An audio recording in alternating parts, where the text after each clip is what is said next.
আগামীকাল সারা বাংলাদেশে আমাদের অবরোধ, অ্যাম্বুলেন্স ছাড়া রিকশাও চলবে না। তদন্তের দোহাই দিয়ে এই হত্যাকাণ্ডকে আড়াল করা যাবে না। রইসুদ্দিনের রক্তের এত স্প্রিট সারা বাংলাদেশের রাজপথকে সরোয়ার্দী উদ্যানে পরিণত করে দিয়েছে। যে আমি আবার এখান থেকে বলছি, আপনারা জানেন সারা বাংলাদেশে আগামীকাল কিন্তু অবরোধ। আমার মনে হয় অ্যাম্বুলেন্স ছাড়া রিকশাও চলবে না। তো সেই জন্য আপনারা প্রশাসন যত গড়িমসি করবেন, আপনারা দৃশ্যমান হত্যাকাণ্ডকে যতই আড়াল করার চেষ্টা করবেন, এর পিছনে হত্যার পিছনে কারা জড়িত, কিভাবে ঘটনা ঘটেছে সেটা দৃশ্যমান এবং ফেসবুকের পাতায়ও এখনো লিপিবদ্ধ। সুতরাং এখানে তদন্তের দোহাই দিয়ে এই হত্যাকাণ্ডকে আড়াল করা যাবে না। আপনারা দেখেছেন বিগত 26শে এপ্রিল ঢাকার যে মহাসমাবেশ, সোহরাওয়ার্দী উদ্যানে অনুমতি পাই নাই, গোলাপবাগেও অনুমতি পাই নাই, প্রেস ক্লাবে পেয়েছি। অনেক বাধা দেওয়ার পরও লক্ষ লক্ষ মানুষ কিন্তু হাজির হয়েছে। সেই বিশাল বড় মহাসমাবেশটি অনেকের অ্যালার্জির কারণও হয়েছে।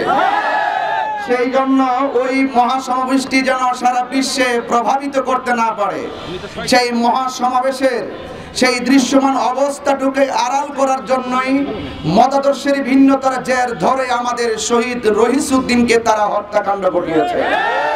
তারা মনে মনে ভেবেছিল যে একটি হত্যাকাণ্ড ঘটিয়ে দিলে ওই মহাসমাবেশের স্পিরিট মনে হয় দমে যাবে। কিন্তু আপনারা দেখেছেন রইসুদ্দিনকে হত্যা করে আহলে সুন্নাত ওয়াল জামাতের প্রেমিকদের স্পিরিটকে দাবিয়ে দেওয়ার জন্য যারা নীল নকশা এঁকেছিল, আজকে রইসুদ্দিনের রক্তের এত স্বচ্ছতা, রইসুদ্দিনের রক্তের এত স্পিরিট সারা বাংলাদেশের রাজপথকে সরোয়ার্দী উদ্যানে পরিণত করে দিয়েছে। সুতরাং ঘুমন্ত সিংহকে জাগ্রত করবেন না। যৌক্তিক দাবিতে আমরা শিয়ালের বাচ্চা নই, যৌক্তিক দাবি আদায়ের লড়াইয়ে রাজপথে আমরা বাঘের বাচ্চা। খানকায় বসে থেকে তাসবিহ টিপে আরাধনা করে মালিককে রাজি করে আজকে যারা রাজপথে নেমেছে, মনে রাখবেন সেই আধ্যাত্মিক প্রেমিকদের হুঙ্কারে প্রত্যেকটা ষড়যন্ত্রকারীর মস্তকে আগুন ধরে যাবে। কথা বলেন। এই জন্য আমার কথা পরিষ্কার, আজকে লং মার্চ টু গাজীপুরে দেখতেছেন যে এই মানুষগুলো কারা এসেছে, এই মেসেজটা আমার প্রশাসনকে দেওয়ার দরকার।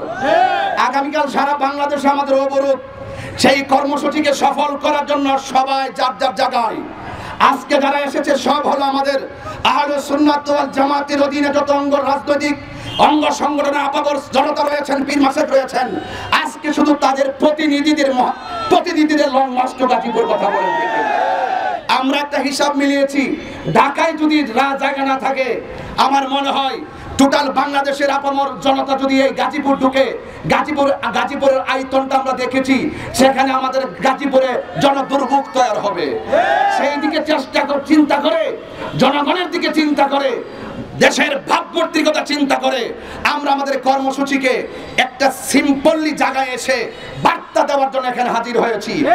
প্রশাসন আপনাদেরকে অনুরোধ করব, আপনারা দয়া করে অনতিবিলম্বে হত্যাকারীদেরকে গ্রেফতার করুন। আর না হয় আপনারা দেখছেন এই আন্দোলন ধারাবাহিকভাবে চলবে।